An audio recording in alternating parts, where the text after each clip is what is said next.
America. Happy Monday. I hope you guys are all excited to start your week. I know this week in DC is the first week of school for all our DCPS kids, and we're so excited. Yes. All right. And before I start today's show, being in all seriousness, I want to give a shout out to all of my young people out there who are doing great things for the Mike Brown and Ferguson case.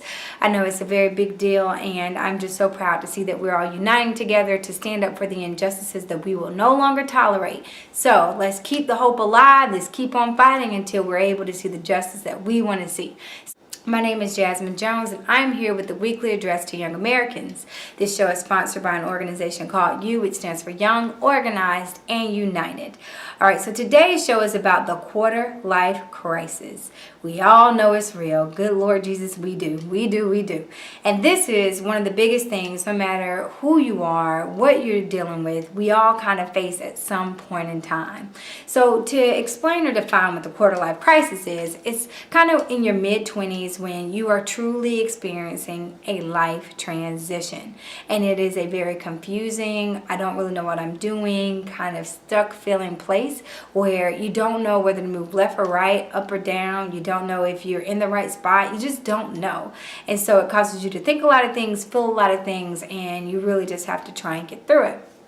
Well, today I just want to explain that this is something we all experience, every single one of us. And I know sometimes it seems like some get the luckier hand and life just seems like an easy breeze, but not true. We all kind of at one point in time have to transition and grow to become the adults or to become the people that we're supposed to be. So what I want to do today is I want to talk about some of the things that are embodied in trying to get through a quarter life crisis, because hopefully it helps any of us who are experiencing that kind of fight through it and keep hope alive.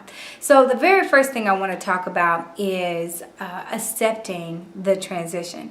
And I want to give an example. So it's kind of like the 38-year-old man who's balding, or kind of like the 45-year-old woman who's already having hot flashes. See, these two characters technically seem to be experiencing something that shouldn't be happening at this time of life. It's not what they're thinking or what they imagined having to deal with. Well, that physical change is kind of what's happening mentally to us, where life isn't really living up to our expectations, and the things we thought we understood are just turned all the way upside down. And so what really do we do? Well, the first thing is to understand that this is common and that this is something we all have to grow through, but to me. So I know I expect to be living with, have the greatest job and to have a hot lover and to be balling out of control, yet I'm battling the feelings of brokenness or stuckness or even nothingness, right? Well, the truth is, in order to accept this transition, you got to choose one or two things. Either you're going to sulk in it and let it get you, or you're going to use it to motivate you to figure out what you got to do, right? And I think the motivation part is actually the harder route, right? It's easier to sulk. It's easier just to be like, life is sucks and oh, woe is me, right? But if you let it motivate you, I think you dig deeper into what it is you're experiencing, and you really try to figure out like what to do by taking shots in the dark, and you never know, one of them may be the right step towards, a happier future.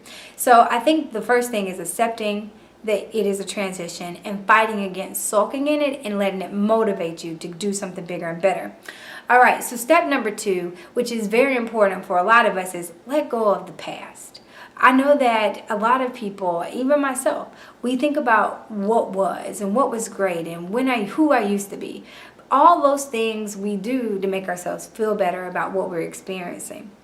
But I read in a really great article, and it said that when you're transitioning, you're pretty much saying goodbye to a season, and more so saying goodbye to who you used to be. And that's just tough things to swim in. So long story short, when you are dealing with your quarter life crisis, be sure not to hold on to the past, because you could be missing your opportunity to grow.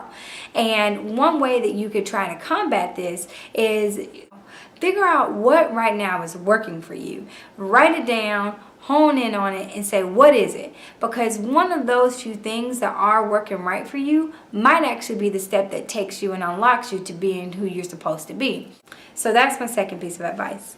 And then my third piece of advice is actually the hardest part. And so I know that this is probably going to be like cliche sounding, but it's actually the most important thing right now for you to do. you have got to figure out what actually motivates you. Okay? And that takes some introspective thoughts and feelings. And so let me explain this. All right, so there's some things that motivate people, and they call these hygiene factors. And you can find this in the article that's linked below.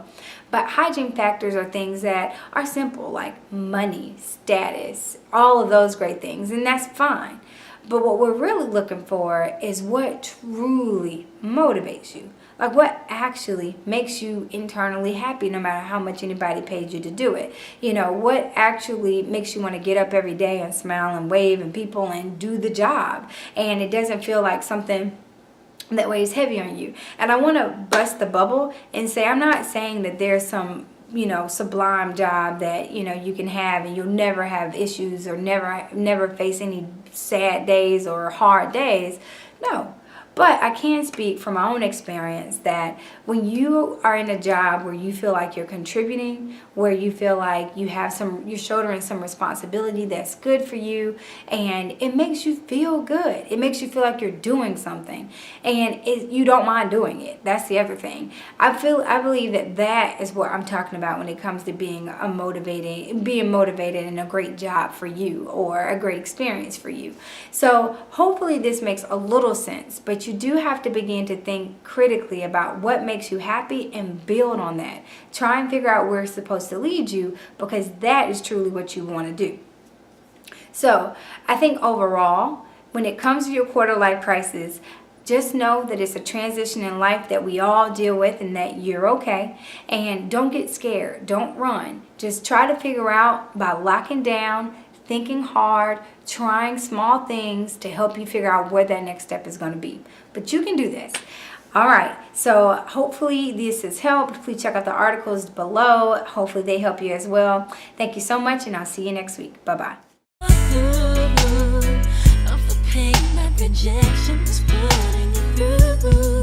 you cling to your pride and sing out?